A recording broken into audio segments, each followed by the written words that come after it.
Another one of my locks of the year just took a loss. Mingyang folds to a couple of calf kicks against Johnny Walker.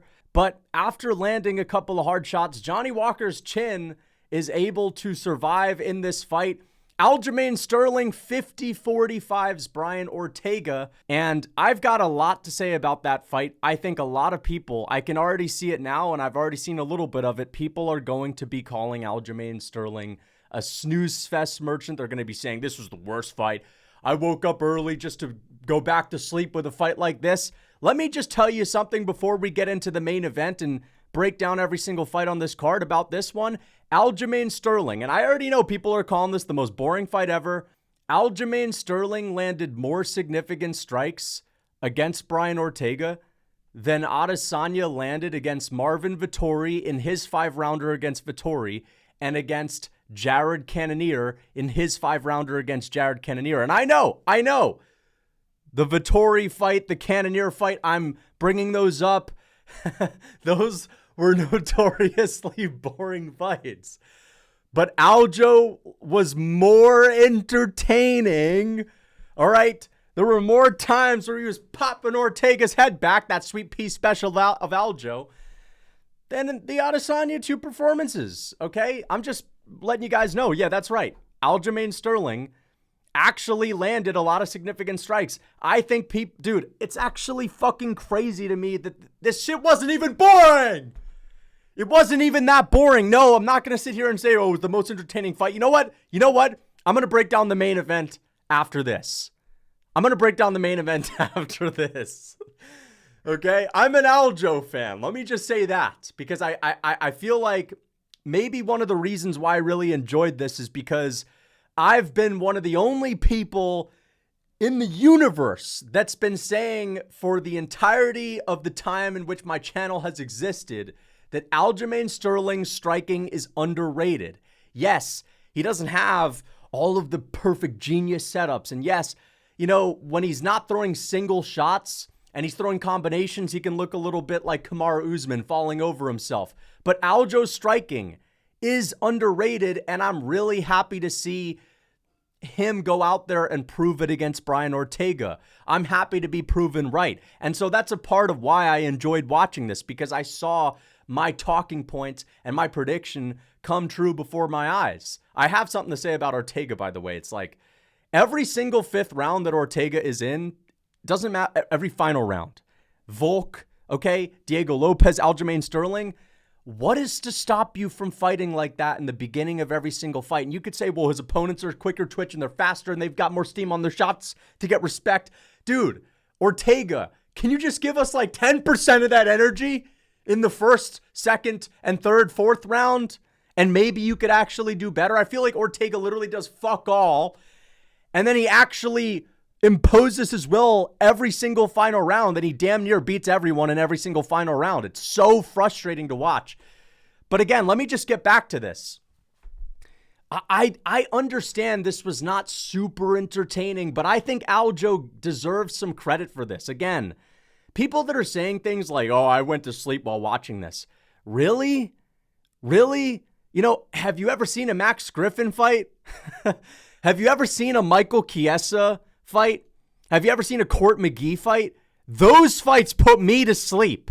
Those fights make me want to headbutt my computer screen while watching the sport. Okay? Like, Aljo was in there. Again, I believe he landed 124 significant strikes. I understand. We're not calling this, you know, oh my goodness, it was just so action-packed. But I would argue that there was just enough action. There was just enough impact on Aljo's shots. Let's be honest. Aljo's striking throughout his career has been a heavy kicking game. This is the first time I've really seen Aljo cracking with his hands. Now, of course, he still sort of got pillow hands. I'm being honest. I mean, listen, I'm just keeping it real. When a spinning elbow lands flush on the dome, flush on the chin, and it hardly affects you, you know you ain't got a lot of pop, okay? Aljo would do me like Holloway did Calvin Kattar, okay? But like the point that I'm making is I'm staying standing. I'm biting down on the mouthpiece. I'm staying standing in front of Aljo. All right. I'm sorry, no disrespect, Aljo, but I'm not getting knocked down by you. All right. But either way, I feel like he landed a lot of good, crispy, hard jabs. There were so many moments in the fight where Aljo would just pop him multiple times with a jab. And you know, he was landing flush, couple of spinning elbows. I don't know. I don't think this was that boring, especially when you factor in that Aljamain Sterling's striking has notoriously been sort of shit on. And because he's looked at as the backpack grappler, when he's standing on the feet and not landing 7-piece Ilia Topuria body shot up against the cage type of combos, people just want to say things like, boring Sterling. I swear Aljo could land a super flush double jab to the chin and someone could just watch it with a glazed over look on their eyes and say, boring Sterling, man. Dude's a backpack merchant, man. Like, I don't know. I think that this wasn't that bad. Yes, it was not action-packed. Yes, it wasn't a crazy fight, but I think it was just enough impact, just enough volume from Aljamain Sterling, and because it was Aljo versus Ortega, relatively big names, high-ranked fighters, Aljamain Sterling, the grappler, showing us his striking, which we haven't really seen a lot of since the Cejudo fight. I thought the combination of all those things made this actually kind of interesting to watch, okay? And also, again, I feel like he deserves his credit, all right? Like, I've been saying his striking's been underrated. I've had some people comment on my videos saying, dude, you think Aljo's going to outstrike Ortega? You're out of your mind. Like, he just 50-45'd him, right? And I know Ortega won the striking exchanges in the 5th round. And until the ground and pound in that round, you can make an argument that Ortega was about to win. But either way, first 4 rounds of this fight, Aljamain Sterling, I would say, outclasses Brian Ortega, not schools, but outclasses. And let me know what you think. Let me know what you think. I think a lot of people are going to disagree, but I don't know. I didn't think this was that bad, but you know, he calls out Volk. I thought that was kind of funny because, you know, I'll admit, even though I didn't think it was the worst fight, you're calling out Volk. You know it's bad when the translator doesn't hear what you said. The translator thought it was such a joke that he called out Volk that she had to ask Aljo to repeat himself. Her and Bisping. He said, I'd like to fight Volkanovski. And Bisping and her just like, it was such a crazy statement coming after this type of performance. As much as I thought it was a pretty interesting performance, you're calling out Volk, okay? And you know, they heard it, but they thought it was so crazy that it didn't register right away, and they had to ask him to repeat himself. But you know what? I've been asking for the Aljo versus Volk fight. I'd love to see it. Yeah, dude. I'd love to see Aljo versus Volk. Dude, yeah, man. Yeah, let's make it happen. Anyway, yeah. I actually think Aljamain Sterling has a decent chance to make a Volk fight interesting. I do think Volkanovski TKOs him and he hits the deck and flops on the deck like a fish. I will say that. But come on, guys. Let's give Aljo some respect. He went out there and 50-45 Brian T-City Ortega. All right? That's something. I know Ortega is not looking as good as he used to. I mean, I would say Ortega against TKZ. I mean, we've seen better versions of Ortega, fair enough, but we've also seen better versions of Aljo. Let's just say that. We've seen better versions. This is an older Aljamain Sterling as well, and I thought it was pretty interesting. I do have to say this. Did you guys hear Matt Serra in round 2? It was either round 2 or round 3 at the start. Matt Serra starts yelling to Aljamain Sterling, "Let's go to fucking war, kid!" And again, pillow hands Aljo, granite chinned Brian Ortega, who is getting outclassed, beat to the punch, outspeeded, right? And his advice to Aljo, when Aljo is clearly winning by playing the elusive, faster guy on the feet, backpedaling a little bit on the back foot, being hard to catch, he's winning that battle. And Matt Serra's advice to Aljo is like the kind of advice you'd hear for someone that is known for having a granite chin that bullies people and is used to TKO'ing people up against the fence. He's saying, go to war, Aljo. Come on, fight this guy. Come on, take it. Like, what are you saying, man? That might be the worst advice ever. Matt Serra. And you know what it was? I think it's because the crowd was booing. Now, again, I know that the crowd was booing because it wasn't the most action-packed fight, but, you know, it is what it is. The crowd was booing. And Matt Serra's advice to Aljo was go out there and slug with Brian Ortega. I swear he said slug with him. He told Aljo to slug with Ortega in like round 2. All right?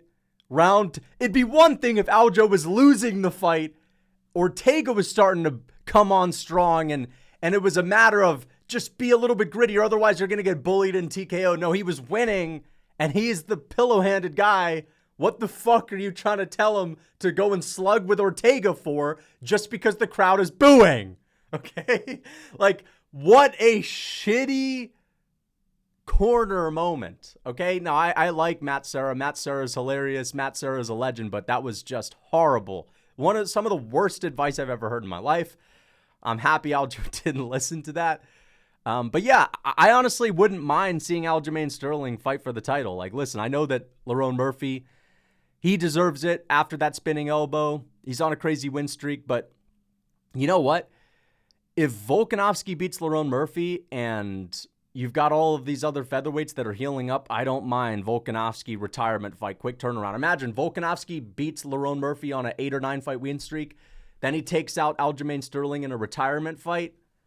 Dude, you know, remember how good Volkanovski's resume was even after the 2 losses? If he were to retire then, now he's got to win over Lopez, Lerone, and Aljo. I think I got to tell Volk to stick around a little bit longer, but I'd love to see it. And for Aljo, you know what? I'd like to see him get a big moment, but again, the reality of the situation is because it'll likely be Lerone Murphy next, and because you have Gene Silva and Movsar Evloev in the picture, and let's be honest, as much as I think this performance is going to be overhated, this was not a huge statement, right? I think for hardcore fans and people that are, you know, can appreciate the fact that Aljo, a predominant grappler, can go out there and outstrike the guy that's supposed to sort of beat him with power on the feet. I think a lot of people can appreciate that, but still, you got to admit that this was not like a huge statement, and therefore it's not likely that the UFC is going to jump at the bits to give Aljo a Volk fight. But I'm just saying, I'd love to see it. Now, again, I'm not just saying that because I think Volk beats him, but I'm a fan of Aljo. I want to see him get a big fight. Let's get on to the main event. Zhang Mingyang versus Johnny Walker. Another one bites the dust. I'm starting to get worried. I made a Locks of the Year video. The same thing happened a couple of years ago. I made one a couple of years ago, and like 3 of them, the first 3 that took place after I made the original video a few years ago, I got them all wrong. The same thing has happened now. 2 have happened in the video where I predicted 5 locks, 5 guaranteed fights, and both of them have been wrong. That is Zhang Mingyang. I picked him to destroy Johnny Walker, 100% chance basically. And the other one was Musim Salikov beating Carlos Leal. I picked him to lose that fight. And I have to say this. Johnny Walker took a couple of big elbows. Johnny Walker took a couple of big right hands, and his chin held up. Now, granted, he didn't take an enormous right hand. I predicted Zhang Mingyang by first round KO. But Walker played it smart. I see that he switched teams. He went from Coach Kavanagh, and now he's back with Eric Nixick, which is good. I think he did a good job of biding his time and staying on the back foot, not engaging a lot. We saw him go in planning an early grappling exchange, right? Trying to force the fight out of the striking. And, I mean, let's be honest. Zhang Mingyang won the first round, landed a couple of big moments, but the reach was a bit of an issue for him because Johnny Walker was on the back foot, trying not to get in the pocket. Understandably so, because he's not got a good chin. Zhang Mingyang, he's got a significant reach disadvantage, has very short arms in the light heavyweight division, and he had a really hard time landing on the chin of Johnny Walker. There were so many moments where Zhang Mingyang would land like a jab on Johnny Walker as Johnny Walker was starting to move back. And every single punch that he threw after that jab, whether it was a hook or a right hand or whatever, he just couldn't tag Johnny Walker because his arms were pretty short. And in the second round, the commentators are talking about how Zhang Mingyang is mincing Johnny Walker's calf up.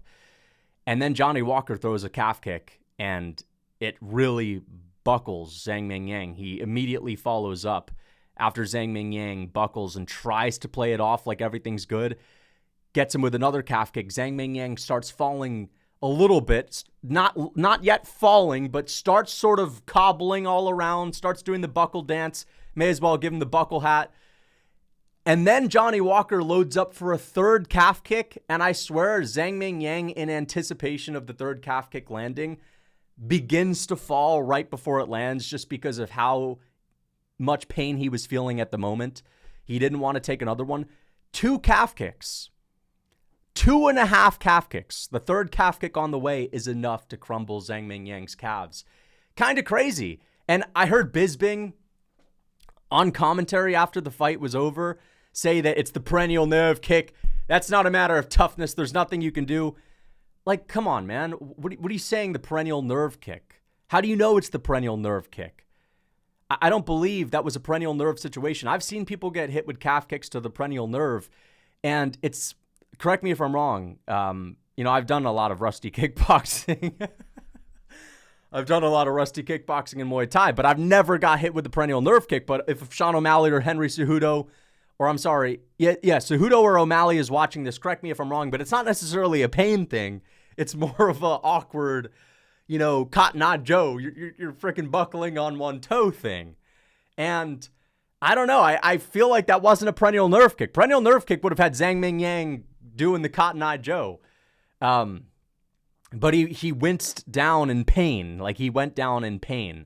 That was like a pain thing, in my opinion.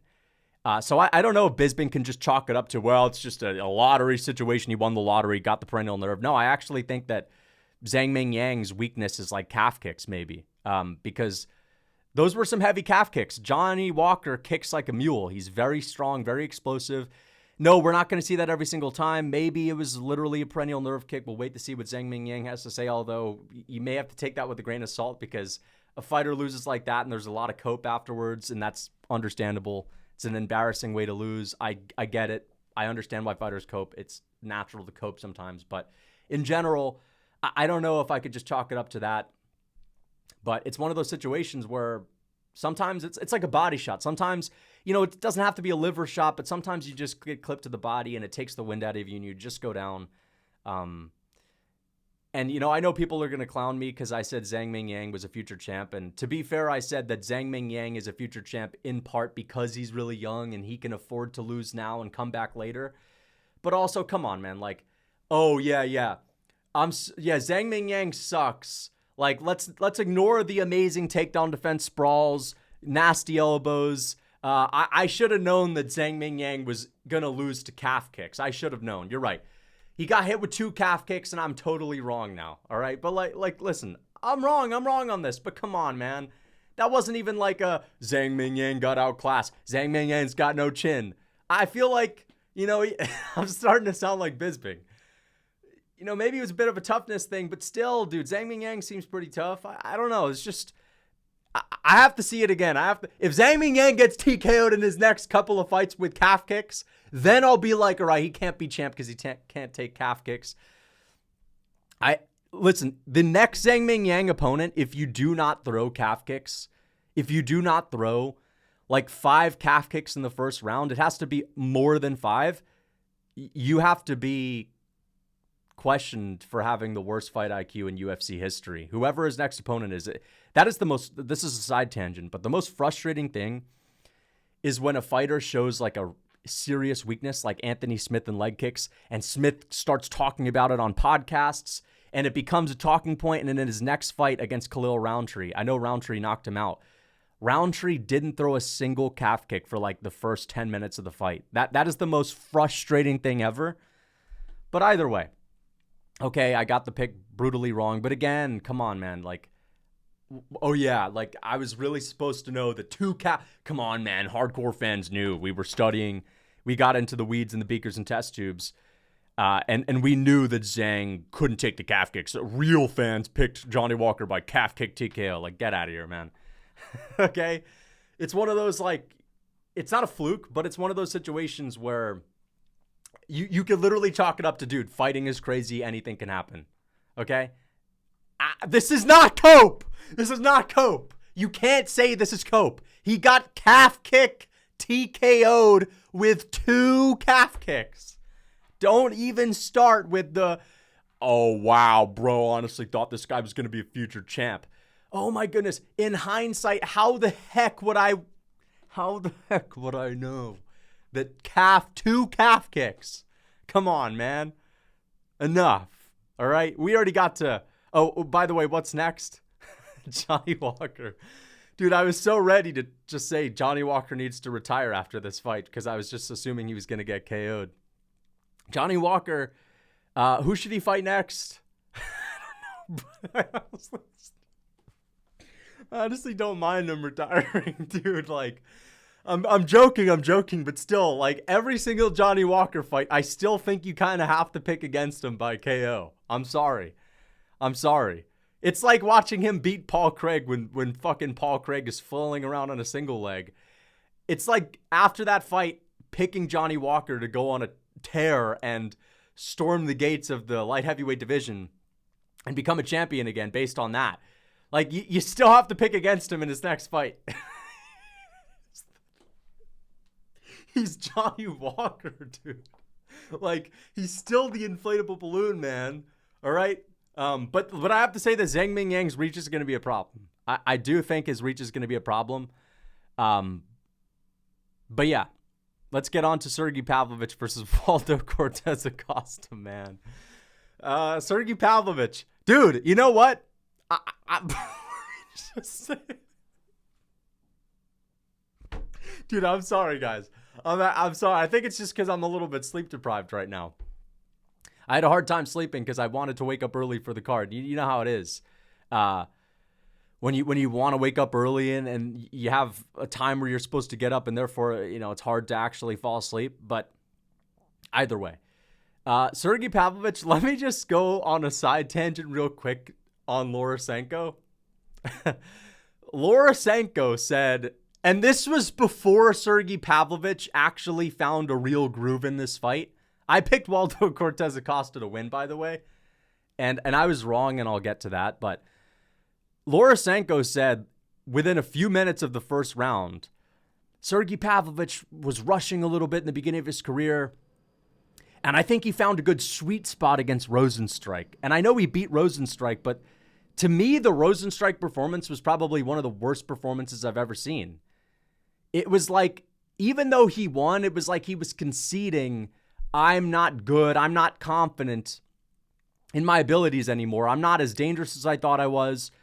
And therefore, I'm going to have this ole fest. I'm even going to shoot a takedown to try to get away from the striking. I don't want anything to do with Jairzinho Rosenstrike. That wasn't a calculated Sergei Pavlovich. A calculated Sergei Pavlovich winning the outside foot battle, and he's really found a groove. He's such a patient, mature fighter. No, I don't think that was. Lorosenko was trying to make it out the seam. Like, Sergei Pavlovich's performance against Jairzinho was like a really calculated, reptilian-brained masterclass.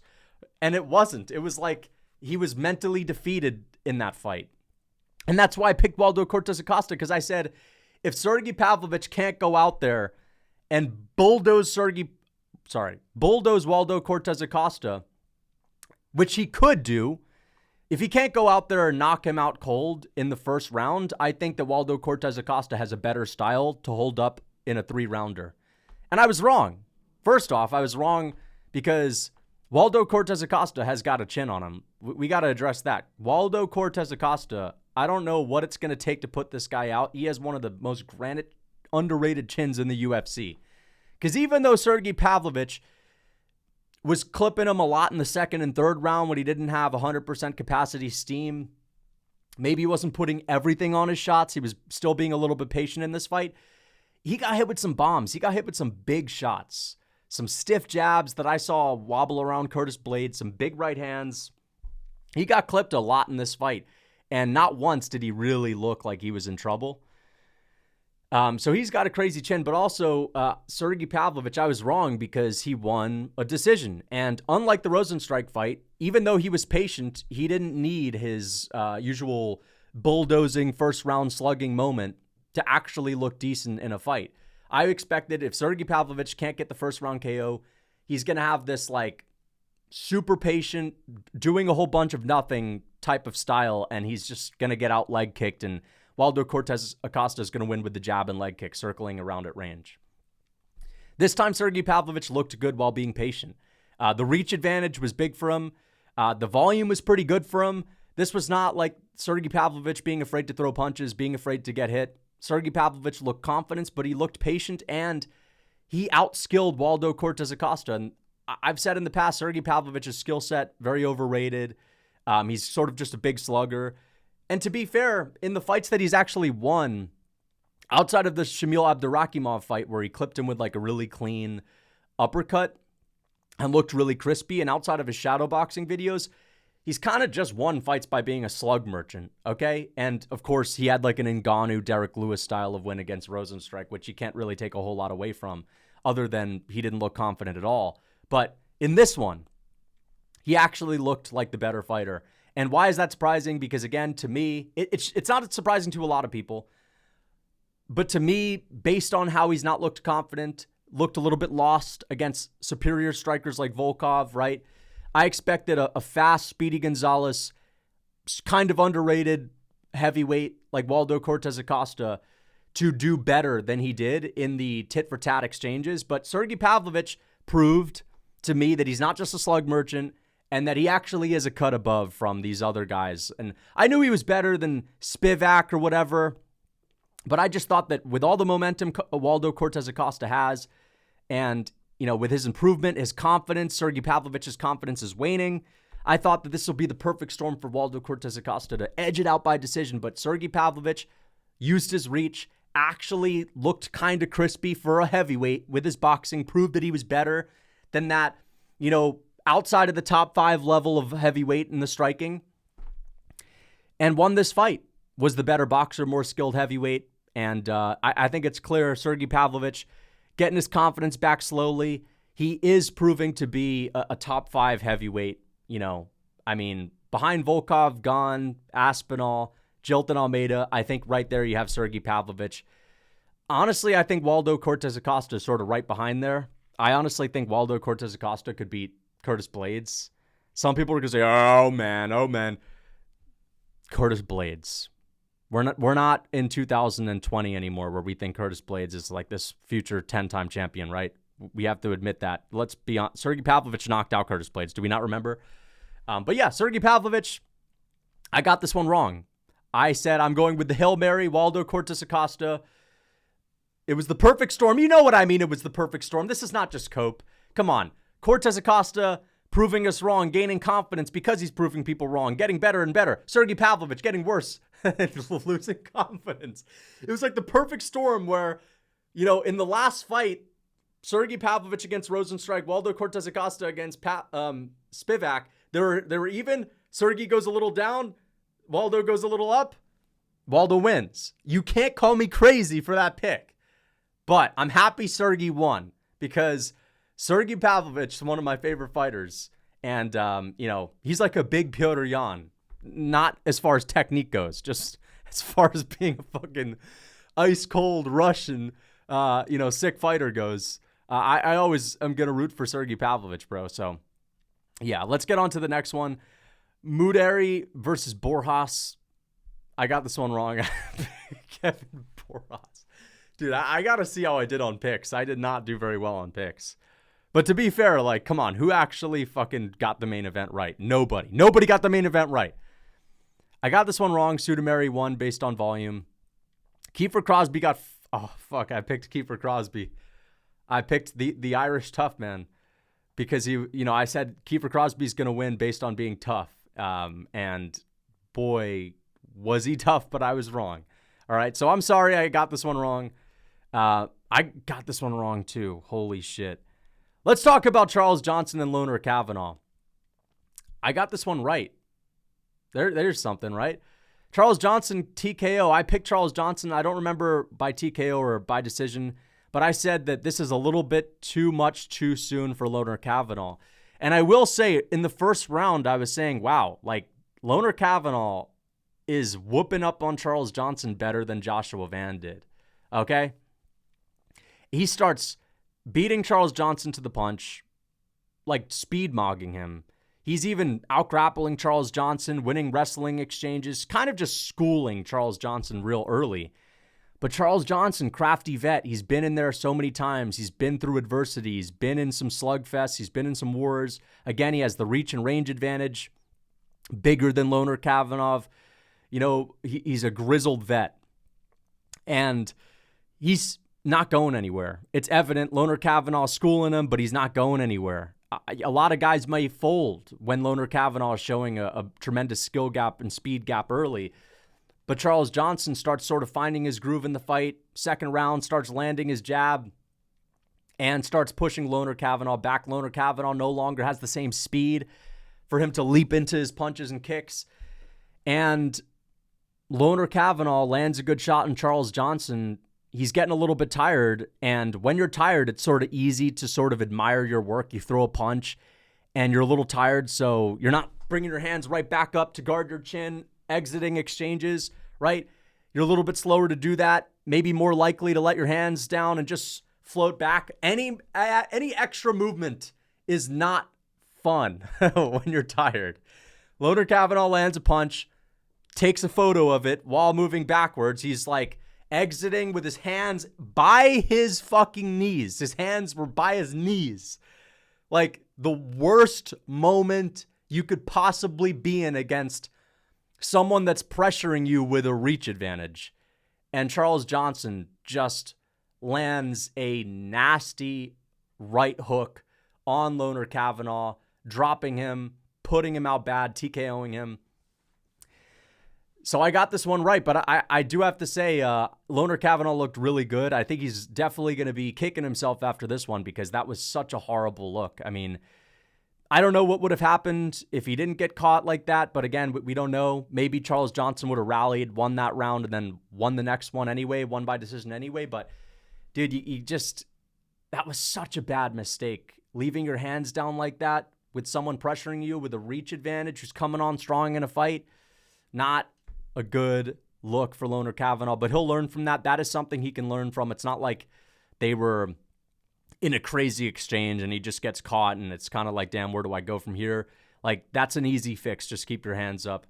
Either way, I was right. Too much too soon for Lon'er Kavanagh, although he did look very good early. And, oh my goodness, I got the Michel Pereira pick wrong as well. Got folded in the first minute. Crazy. Michel Pereira gets knocked out by Kyle Daukaus, dude. The Daukaus bros are back. Kyle Daukaus looks fast. Looks like a Speedy Gonzalez. We'll get to that. Rongju picked him to win by TKO.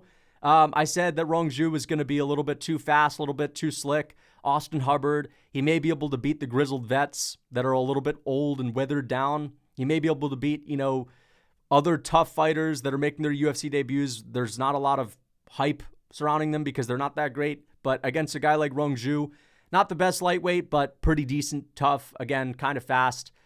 I think he beats a guy like Austin Hubbard every single time, and he did just that. Won by decision. Michel Pereira gets knocked out in the first round.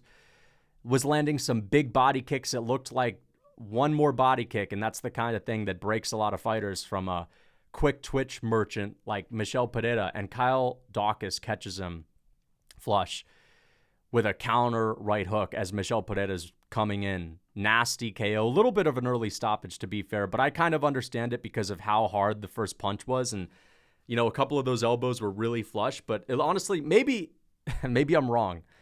But it's just like when the ref stepped in, Michel Pereira, maybe it's because he got hit with such a hard shot that he woke back up. But I don't know. I don't mind the stoppage that much. It's just, whatever. Maybe one more punch. But I'm not going to complain. Yija KO's Weston Wilson. I got that one right. I think I picked Su Young Yu, and I also, oh my God, Saltybaldiev won. Saltybaldiev. I did not watch this fight. I'm going to be honest. Guys. I'm going to be honest, all right? I woke up, and I started watching the Yija Weston Wilson fight. I did not watch Saltybaldiev. Saltybaldiev actually won, okay? I said I couldn't pick him. But, oh my goodness, Nurgazej loses to Uran Saltybaldiev. Dude, he's no longer Saltybaldiev. He's just a Saltybaldiev. He's not even bald, dude. He's not even bald. I don't know. I think this guy is the funniest name in UFC history. Saltybaldiev. He's the saltiest baldy on the face of the earth, and he's not even bald, dude. Saltybaldiev is a fucking champ, bro. I'm a Saltybaldiev fan. Dude, honestly, I have a Shamil the Blob Gaziev coffee mug. I got to get a Saltybaldiev mug as well. So let me add up my picks. 1 wrong, 1 right, 1-1, 2-1, 2-2, 3-2, 4-2, 4-3, 4-4, 4-5. Damn, 4-6, 5-6. I went 5-7 on this card, guys. But come on, dude. Who actually got this main event right? Either way, hope you guys enjoyed this video. I thought it was a really fun card. I honestly thought it was a great card. Also, I made a really cool video ranking the best martial arts for street fights and self-defense scenarios. I uploaded that yesterday if you want to check that out. Hope you guys enjoyed. Until next time.